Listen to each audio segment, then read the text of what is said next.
Welcome to the most critical phase of the Military Transition Playbook, Phase 4. This is where you begin to navigate the roadmap designed in Phase 3. Now is the time to implement your plan and fill in the gaps. You may need certifications, a degree, an understanding of business rules, update your clearance, or learn more about the specific profession you have chosen. This is the longest phase and most involved to make sure you have a smooth road to your career destination. Tonight's show is about networking. And I want to start with the story about how networking became such a relevance in my career. I remember hearing that you have to make sure that you empower your personal and your professional network to help you get to the career or the job that you want. I got to tell you that my personal nor my professional network combined did what LinkedIn did for me. Through LinkedIn, I was able to go on over 200 screenings for jobs, which ultimately translated into over 40 job interviews throughout the US, and that materialized into 11 job offers that I had on the table before I was going on terminal leave.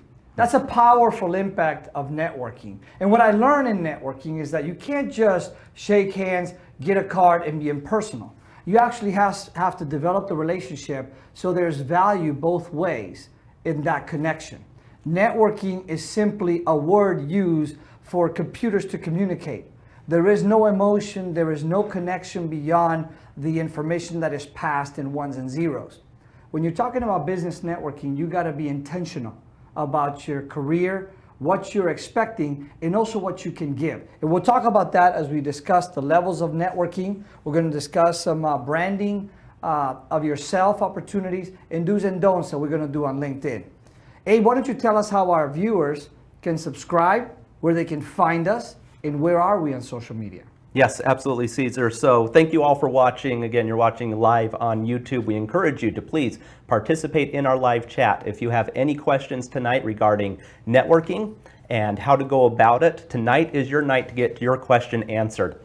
So please subscribe to the channel, share it with your friends. You can also visit Facebook and look for Military Veteran Transition Playbook, and go to Twitter and look for Military Veteran Transition Playbook. And Cesar also takes the opportunity to spend time on LinkedIn, and we'll connect with you on LinkedIn, which we'll spend a lot of time talking about tonight. So everyone look up Cesar Nader on LinkedIn. You can ask questions there. Hoorah, hoorah. All right, so before I begin, I also want to talk about Onward to Opportunity. I met with John today. John Gucci Malfitano is the program manager of this awesome program called Onward to Opportunity, or OTO. And this program is a program that allows veterans to get free training in 3 tracks. We got customer service excellence, business management, or information technology.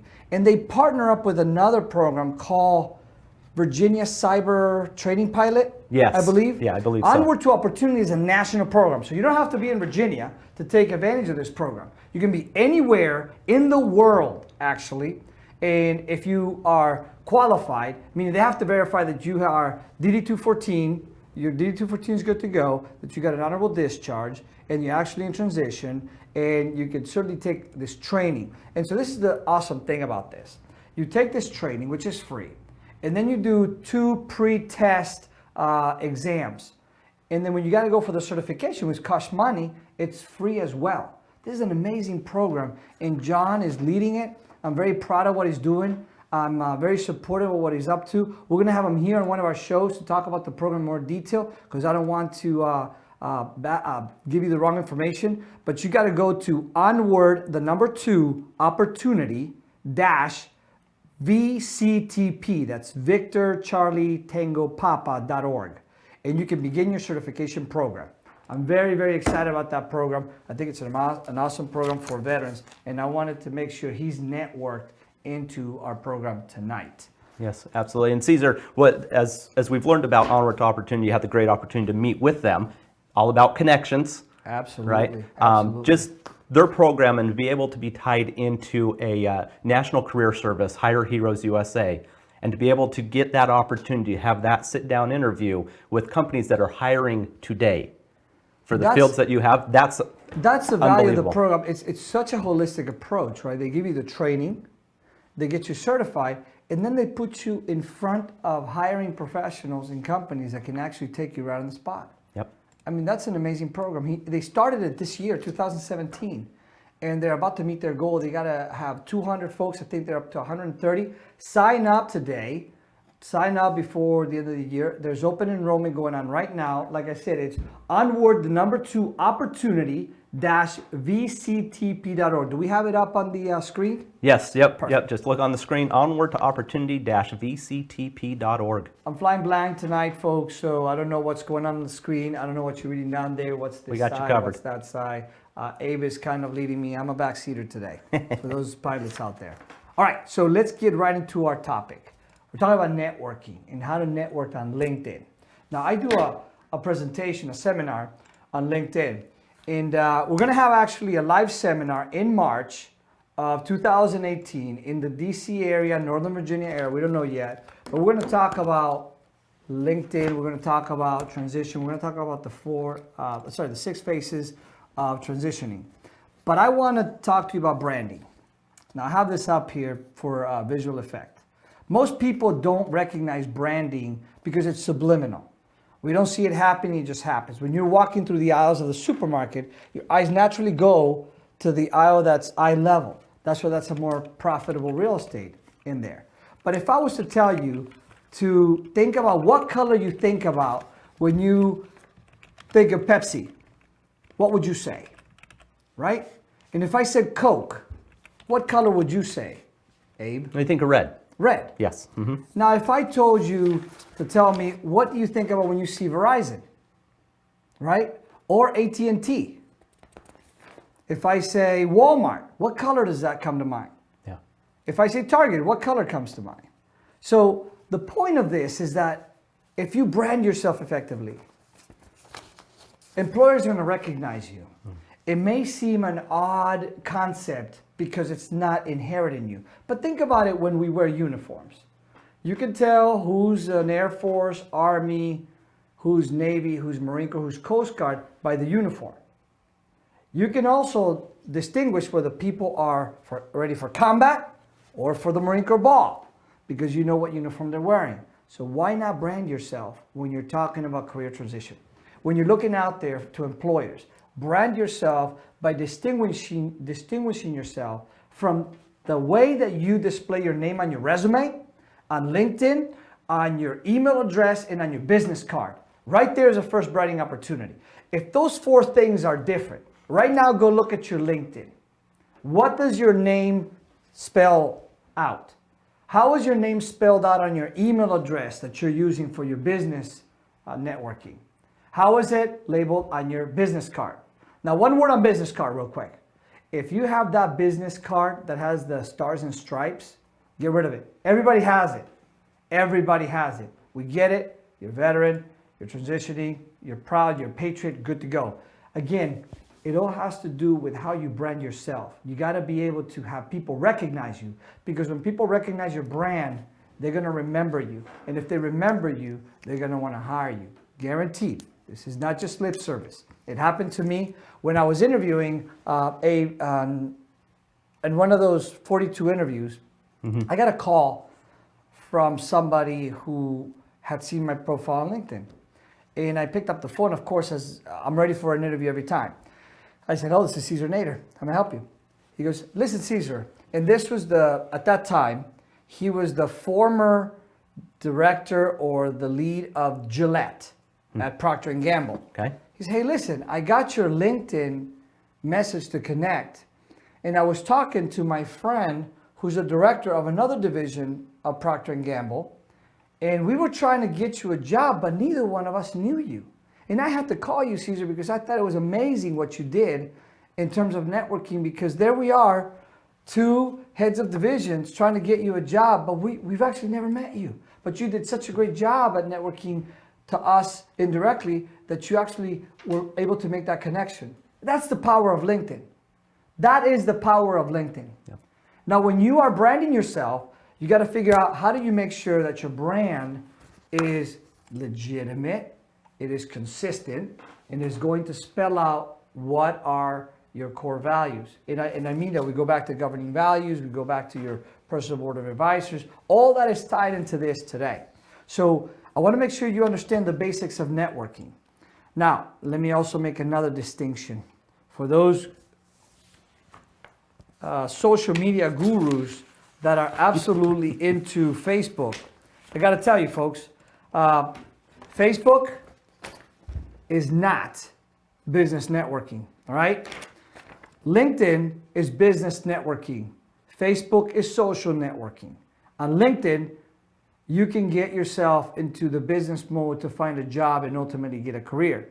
On Facebook, that's what you use to help yourself entertain yourself when you don't have a good job. You're surfing the net. And I loved it. When Cesar and I were talking about this the other day, prepping this, and I saw that part, oh, it's so true.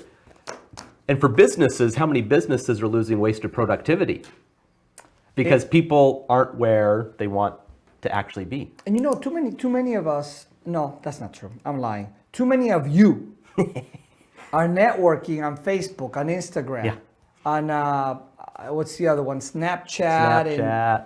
And Twitter. Twitter, Flickr, Wicker, and Twicker. All those other social media outlets that you think are supposed to be your business networking. The best networking opportunities come when you're not socializing, and I mean socializing, when you're not doing your personal socializing. There's a couple of things that I'll tell you on LinkedIn. I'll start from the top. I talked to you about the name. I also talk in my LinkedIn seminar about the title that you put there. There are folks that put titles like transitioning from active duty to civilian. Don't do that. That's just not okay. You don't put that as your title. Your title should be whatever professional title you have.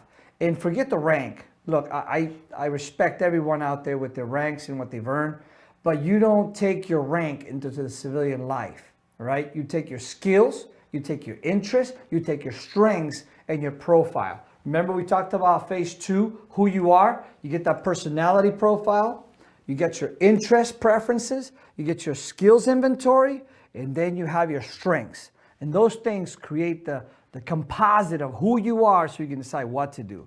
In the how of phase 4, you start to plan out what you pick. Did you pick employment, entrepreneurship, retirement, or one of the other 3 tracks?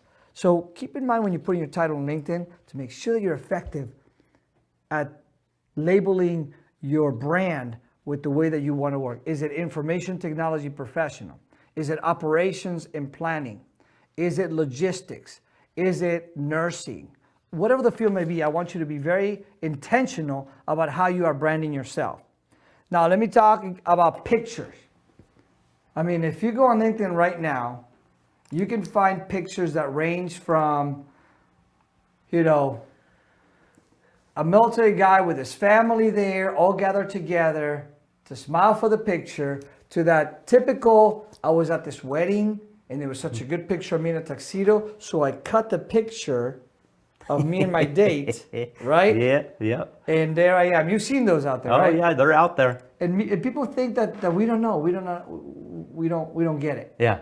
But that's not okay. We get it. And that shows that you don't have intention, you don't have a purpose for what you're trying to brand. Brand yourself effectively. Stand in front of a wall in your suit. That's where you can do that 45-degree angle look professional, look at the camera, and click a shot. And that's what you put on LinkedIn. Yeah. And there's excellent photographers in every town. Go spend a little money and get yourself a professional photo. Hey, a shout out for the small business out there. That's right. Small businesses, folks.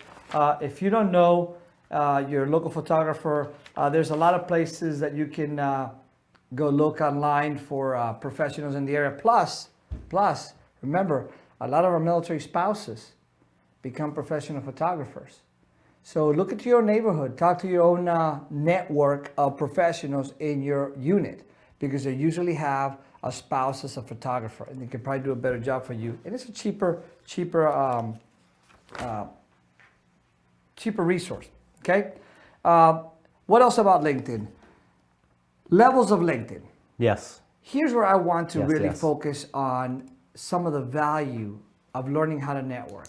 Now, we all do this. We go to a social event, we have our business cards in one pocket, we have we prepared as much as we could. We have our handshake ready to go. We wear our power ties because some people think that they have to have the power tie. We have our outfit ready to go. And we think that networking is going to just happen when we shake hands and we say, hi, my name is Cesar. You have to have your 30-second pitch every single time.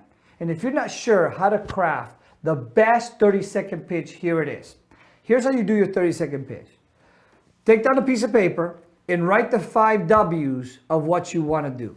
Or think about a mission statement in a 5-paragraph order, like we do in any op order in the military. And that's it. And imagine yourself in an elevator and you have 30 seconds or less to pitch to the person you're talking to what it is that you do, where you've done it, where you're going, who you are, and what you like to accomplish at the end of that conversation. Because the goal is not just to tell them that 5 W's, but to get back a response that elicits an action. You want them to help you connect to somebody or remember you through your branding. Remember we talked about branding? So you can have an opportunity to do an interview, a follow-up, some sort of soundboard opportunity if it's a veteran that already transitioned that can help you effectively know how to navigate that networking area. So don't just start with, hi, my name is Cesar. What's your name? What do you do? You know, be intentional about your meeting. And after you're done with the 30-second pitch, then what? That's when you ask the person, so what do you do? They say, oh, well, I'm in sales. Say, what kind of sales? What company do you work for? And be genuine. If you don't know, tell them. Say, look, I don't know exactly what to ask, but I'm here trying to network. How did you do it? Those are the best networking experiences. Yeah. When you finally just relax and let people tell you what's right and what's wrong in those aspects. Yeah, exactly. And this may be a little too cliche, but people like to talk about themselves. So be a genuine listener. Yeah. Right? And be genuine about asking for, hey, what really is it that you like you say, what do you sell? What do you like about selling? Like really get in to understand what it is that they do, and you start making that connection that will become reciprocal. They'll start inquiring of you as well. Well, you just talked about, I think it's chapter 2 of how to win friends and influence people. Mm-hmm. In there, and don't quote me, I think it's chapter 2. In there, he says how he asked the question, what is the most important word that anyone wants to hear? Yes. Most important word that anyone wants to hear. Most important one word, not 2, not 3, not 4. One word that people want to hear. That everyone likes to hear. That's a good question. One word. I don't know. What is it? Your name. Everybody likes to hear their name. Interesting.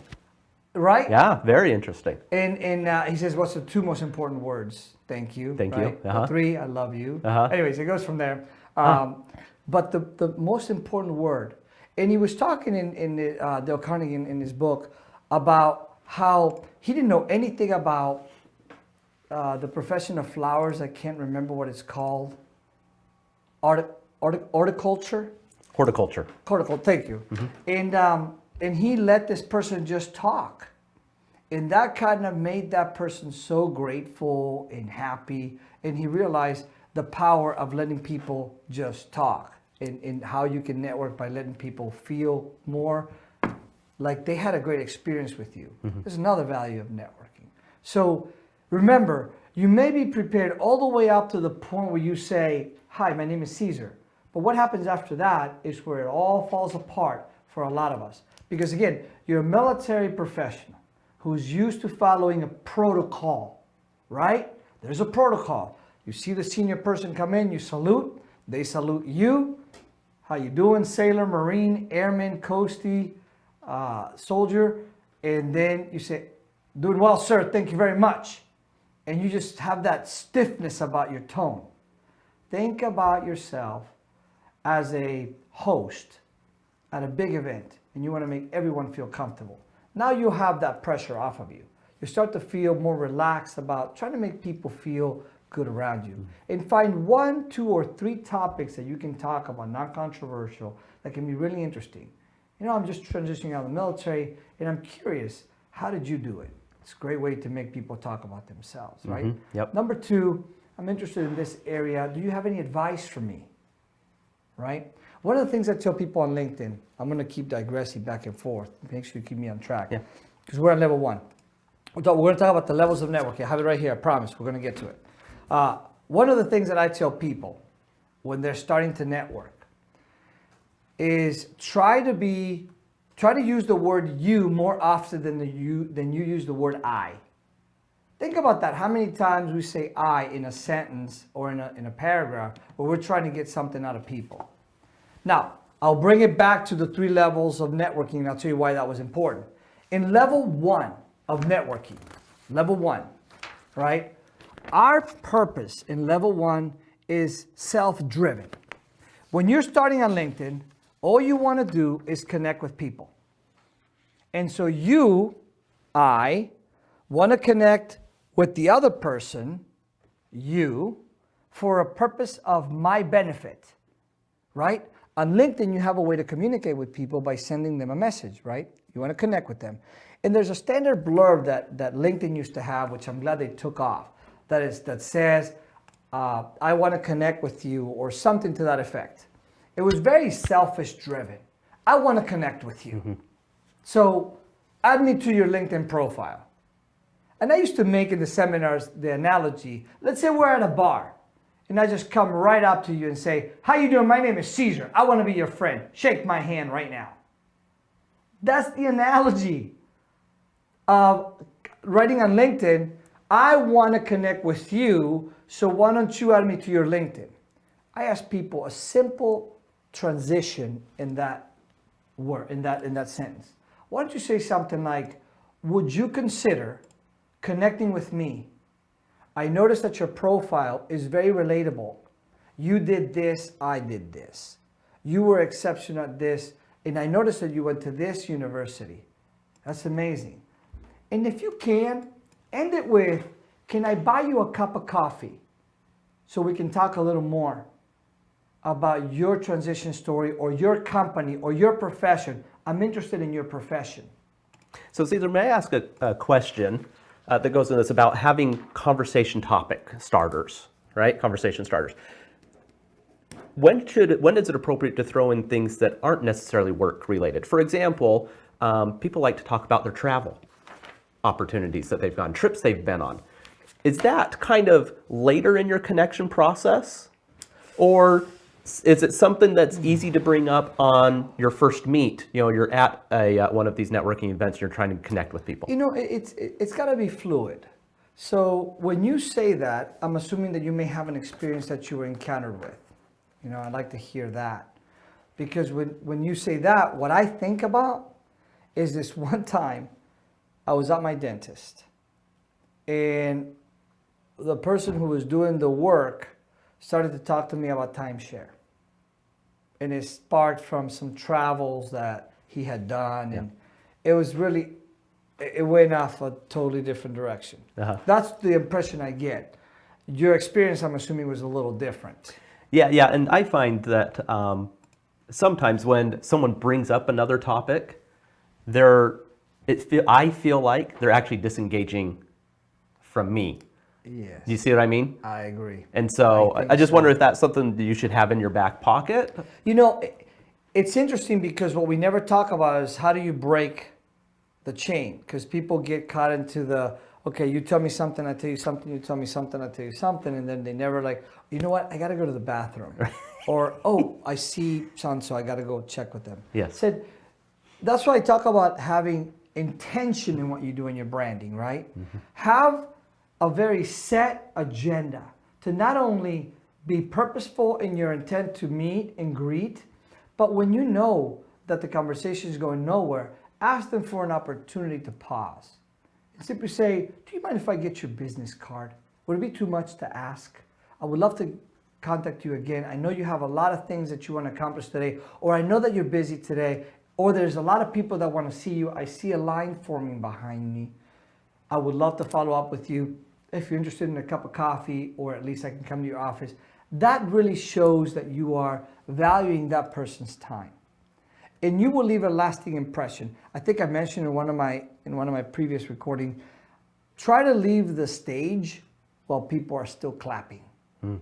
Don't wait till the last minute, that awkward moment, to say, okay, I think we're done. Are we done? No, okay, I'll call you. Yeah, right. Don't do that. That's awkward. That is very awkward. So have purpose and intention in what you're trying to achieve when you're doing that. Does that answer your question? Oh, absolutely. Great. Yep. I don't know if we have any questions out there from our live audience. We do actually, and it's actually really good because it goes back to your title on LinkedIn. Check. Okay. So the question comes from James.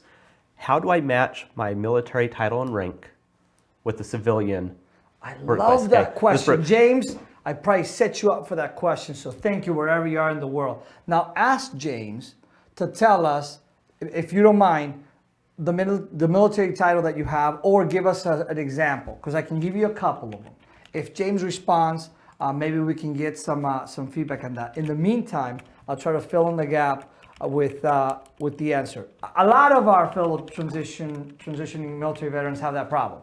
How do I translate my military title into an effective civilian title? Yeah. And I tell people, number one rule, don't embellish, don't lie. Right? Don't try to lie. Number two, cut the acronyms.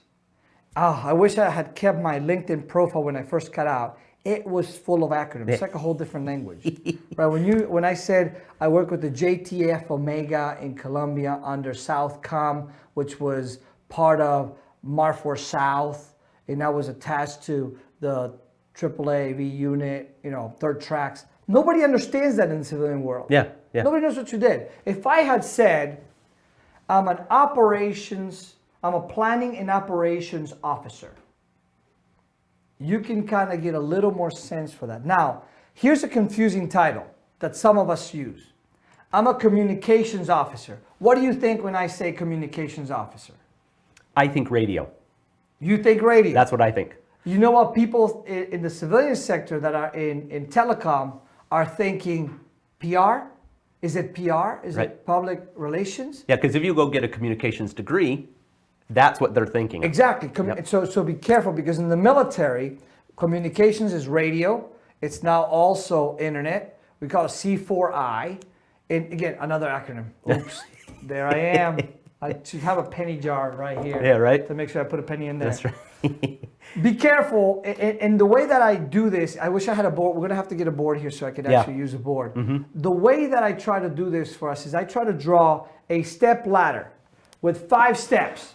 And I ask my fellow military veterans in this exercise to put the last 5 titles along with duty stations and ranks that they have. So under the steps, they have the 5 steps, and at the bottom of those steps, so if you have, sorry to make this graphic depiction. So this is a step. Yeah, don't worry. Yeah, I'm using this. Okay. If you have the steps right here, right?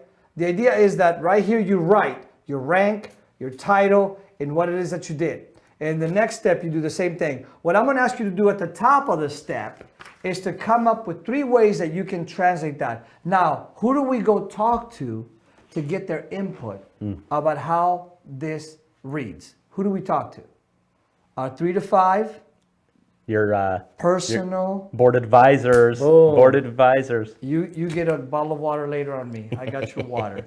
Exactly. It's because you want people who have nothing to do with the military per se to give you an idea of like, what do you think that reads?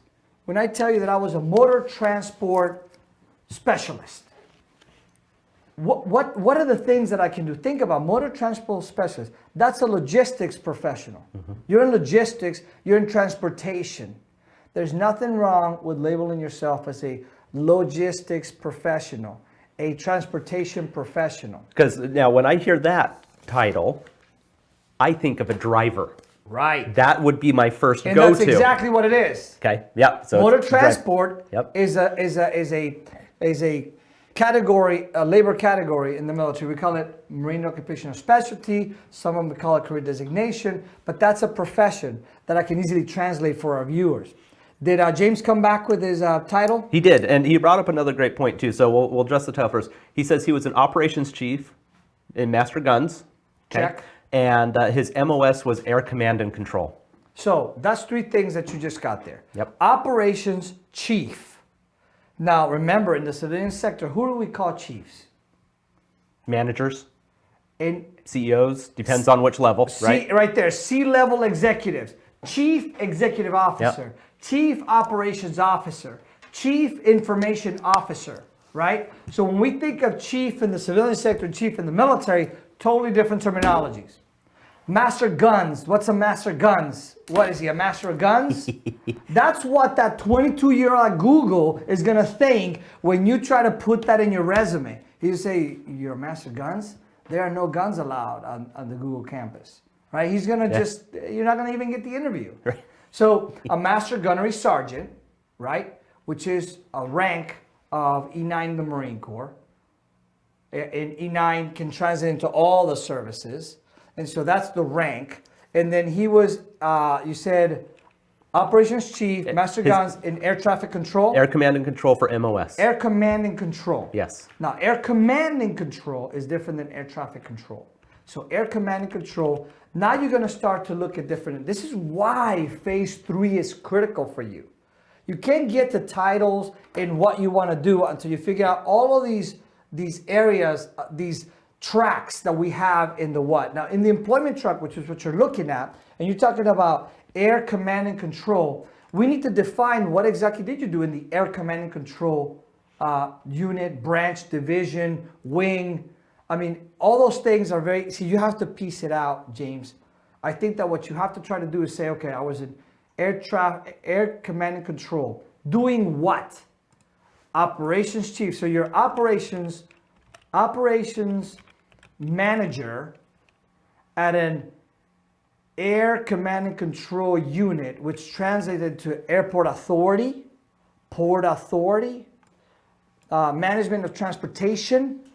You can go to rail, right? Now, that's just a direct translation to it. What I would suggest, this is one of many options. If you were in the half-day seminar that we have on LinkedIn, where we go from LinkedIn 101 to LinkedIn Advanced for professionals, we walk you through the whole gambit. And we make sure that at the end of the half a day, you have a distinctive title and a summary, which is critical to LinkedIn, to make sure you can promote yourself effectively and brand yourself with a lot more effectiveness.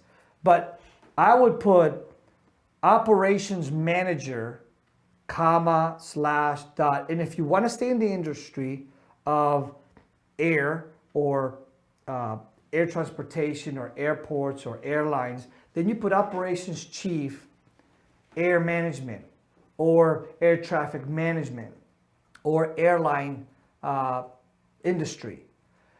This is one of many, and again, I love to work off the cuff because it really shows the difficulty even that I have as I've done this for hundreds and hundreds of veterans to try to define what it is that they do in the military to transit into civilian sector. Now take that and dissolve everything I said, and let's look at it at a broader perspective from a business opportunity. I'm going to pitch again, onward to opportunity, where you have a business track. Now you can be an operations manager. Now that you have done air command and control, you have 3 pieces. You have done it in the air environment, so that's all air assets. You have done it at a command, so that means that you've been part of a command staff, so you're in the management level. And then controls, which means that you understand process. So process management, right? Critical. It would naturally show that you should go for a PMP certification, Program Management Professional certification, operations management, because what you do can translate into several industries. Sometimes, again, we get stuck in what we want to do because that's what we did. You were in air operations, therefore you're going to try to go in the same industry. Maybe you don't like it. Maybe you want to do something totally different, but you have management skills, you have operations skills, you have process improvement skills, and when it comes to air assets, there's something called NATOPS, right? And NATOPS are the manuals that rule everything that they do in the air command, from rules on how to take off, how to fly, and how to land, and everything in between. I'm simplifying, right? Yep. The NATOPs rule that area of defense. And they're very strict, very organized, incredible responsibility, and absolute attention to detail with every aspect of air management. So there's a lot of stuff that you got there, but to answer your question in the simplest form, operations manager, right? Yep. And then you pick the industry. Because one of the things that I get a lot of industry leaders, and I'm going to give a shout out to DHL. DHL is seeking professionals in all of their units. And they're very interested in hiring military professionals in logistics and operations because they've identified something very interesting that a lot of industries are still trying to catch up. Military personnel are good at least two things: operations and logistics. It is inherent in everything we do. And DHL, who's at the leading edge of their industry, they're eager to find professionals that understand that and are able to adapt quickly to the surge that happens when a plane lands, has to be offloaded, has to get back in the air. And that's just one of the tracks that they have. They have several tracks that they're interested. I went to see them in Miami at their headquarters. Incredible people. The HR department, absolutely, and the recruiting department, absolutely. They're excited about hiring veterans, and we're going to bring them up for our March event. Great. But that's one industry that can really take on an operations manager / logistics manager and really excel. Awesome. Cesar, we'd like to thank James for his question. Excellent point to bring up. And kudos to you, Devil Dog. Yeah, absolutely. Is he a Marine? I guess he said Master Guns, right? Yes. Okay, good to go. Yep, absolutely. Now, he brought up one other thing, Cesar, that I thought was very, very interesting. I'm glad he brought up this resource. So if you're on the live chat, you'll see this. He mentions a website called ONET. Okay, ONET Online. Yep. Great resource. If you're watching live, we got the website up for you right now. Hey, before you continue, I want to tell you something out there. I'm not the one running the show. You are. All right. The MVTP, the Military Veteran Transition Playbook, is a playbook. You bring the play, and I'm talking to all of my fellow nonprofits, all of my fellow veterans, all of my retirees, exited military. If you know of a resource out there that you know it's good for us, I want you to bring it to the table. We're going to make this a platform, not a program, not a biased way of transitioning. It is a platform. And just as James is bringing us another resource, we want to continue to bring those resources. Let's make sure we make a clip on this to make sure we have those snips of resources that we bring. So take it away. Carry on. Yeah, so ONET Online, if you have not gone to this website, I highly recommend it. The point that James is bringing up is his military titles didn't transition over to ONET Online. They don't. What ONET Online is it's a kind of a joint project between industry, business, and government, Department of Labor, combining all this data together so that people can go in and say, well, what does it take to be a project manager? And you type that in, and it'll bring up all of these other suggested job titles, and you can click on them, and it goes right down in to the details of skills, knowledge, ability, educational background, what job requirements are. Are you going to have to lift something? Do these people usually travel a lot? Oh, you live in Virginia. Do you want to know what the average salaries are in Virginia? Right there. I love what Department of Labor is doing in teamwork with DOD and Department of Defense, Department of Labor, and Department of Education. They're really trying very hard to help our fellow veterans transition effectively. ONET is one example of that. And I remember going to ONET to try to translate some of the things I'd done.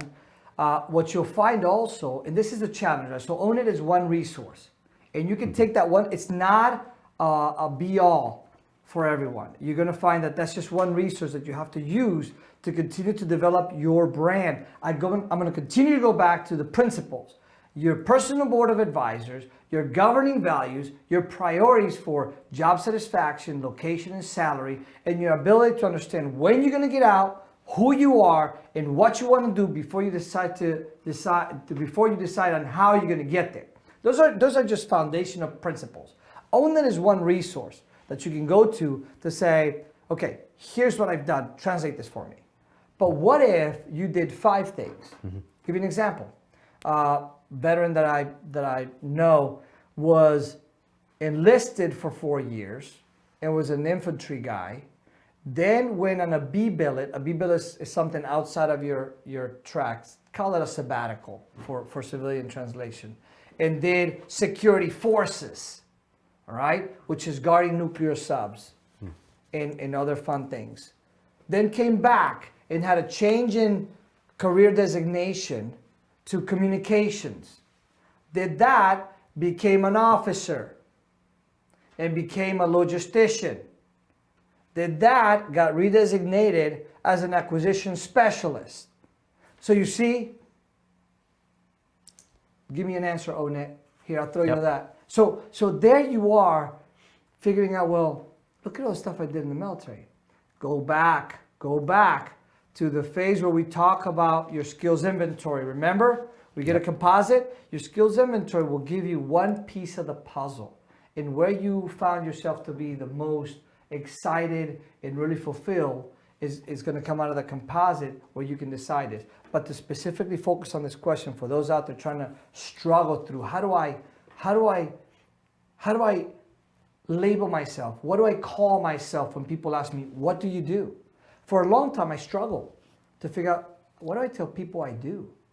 What did I do in the military? Other than, well, we did the work of the American people, you know? We won wars. I mean, that's not what people want to hear. They want to hear what profession you have. Yeah. And it was hard because you try to figure out, well, I'm a leader.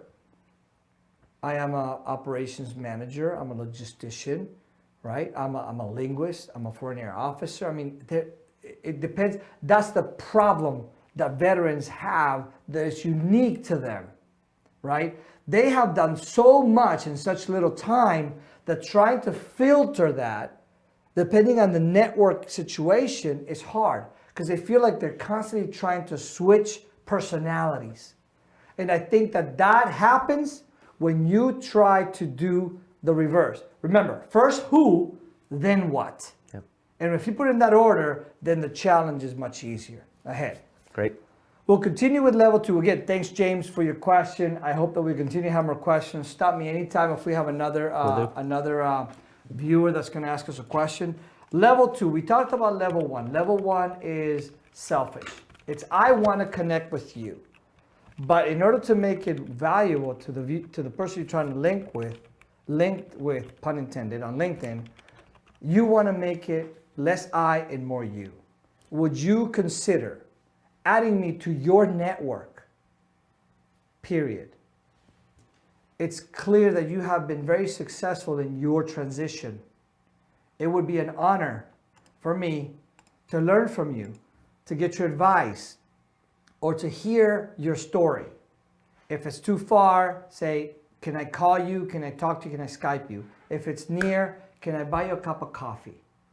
I tell you, the best things that I've ever learned, I learned them over a cup of coffee at a coffee shop, just talking, networking on a more personal level. One-on-one. That's level 1. In level 2, you have now achieved enough contacts in your network. I always tell people, try to get to 500. That was my goal when I was trying to achieve a level 3 networking in LinkedIn. I talk about the 3 levels of networking because in anything you do, that is the process. Level 1, you're trying to network with people. In level 2, you have a network. Now you want to try to figure out how to add value to each of your network members. You want to give. See, in level 1, you were trying to take. Now you want to give. What do I mean by that? You go to your LinkedIn, you peruse through Pulse or through any articles of business or companies or job opportunities, and then you post them on your wall on LinkedIn for people to hear, read, and know about. Now listen, I see a lot of folks out there who have their own political agendas, and there's nothing wrong with that. This is America. It's a free country. Do whatever you want.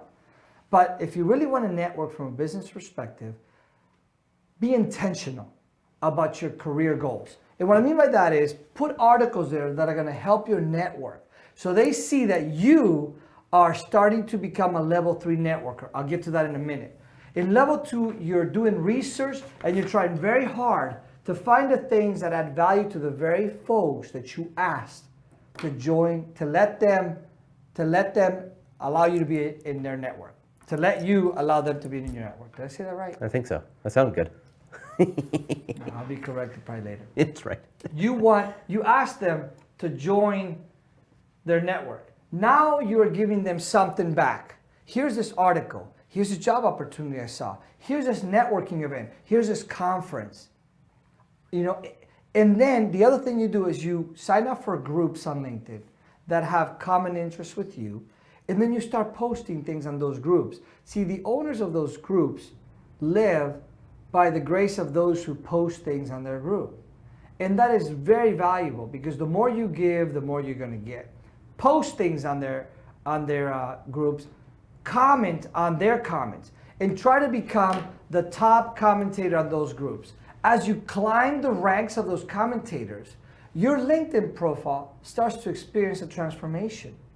You then start to become the gatekeeper. In time, you're going to learn to go from 2 to 3 almost seamlessly because people are going to want to connect with you now. When people start asking you, would you consider connecting with me? You've achieved level 3 networking. Now you are the gatekeeper of that professional network where you have somebody asking you, would you connect me with that other person that you're linked with? And then you realize the power of networking in a strategic level. Tactical, operational, strategic. Level 1, level 2, level 3. Once you're a gatekeeper in level 3, you have a responsibility to be very diligent, not only in what you post, but how you manage your network. Because now you have a voice, and now you have integrated yourself into this network nodes that are linked by you. So you have a node here, this is you linking this other node. And that's a very big responsibility because then you have to give even more in level 3 by helping others network effectively as they are transitioning. Does that make a pretty good sense of how those levels of networking are critical to being purposeful and intentional in your network? Oh, absolutely. Now, so follow up on transitioning from level 2 to level 3. Okay, you need to start by kind of curating some content, right? Exactly. Okay, you start curating some content. You start responding. I like that, curating. Right? Yeah. So you become a curator. You have your interest, your industry, and you start putting all those. You start commenting. Okay. At what point should you start publishing your own articles? Ooh, great question. Because now we're taking it to another step. Now I call that the influencer, the unofficial influencers of LinkedIn, right? You got the big gurus out there that LinkedIn allows. And I'm a little mad at LinkedIn because I think that they should have a place for military veterans to become influencers, not just by their title or their position or their wealth, but really by the fact that there's a lot of value in having representation from diversity in the LinkedIn business network. But these are the unofficial networkers of LinkedIn. I wrote a couple of articles, and that's a very good point because at level 3, you start to realize that you're curating and you're really trying to add value, and then what? Now you can start writing articles to really try to influence others in joining into a more effective networking process, more organic. Now you got a group of followers that are saying, we want to digest something different in you. We don't want to just get a retweet, a repost, a rework of an article. We want to have something new. And I think writing the articles is how you start to be more influential in your networking abilities. Great point. That was a great point. Good job. All right, so that puts a period on the networking piece on LinkedIn.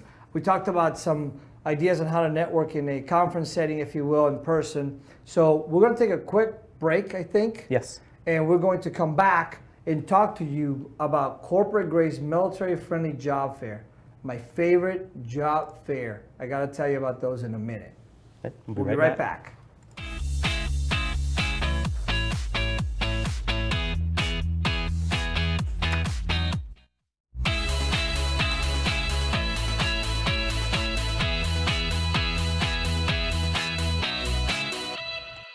Where you end up in your career destination is not just about who you are and what you want to do, but where you market yourself to achieve your career goals. In phase 2, where you are trying to figure out who you are, it is impossible to know where you're going.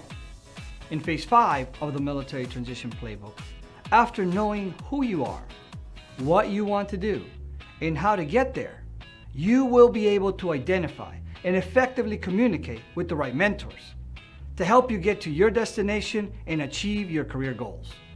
Let me teach you how to guide your networking efforts by subscribing to the Military Transition Playbook channel. To learn about phase 6, please click the link.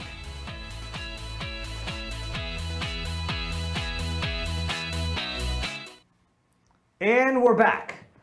Thank you for that break. At the break, I was talking to you guys about corporate grade military friendly job fair.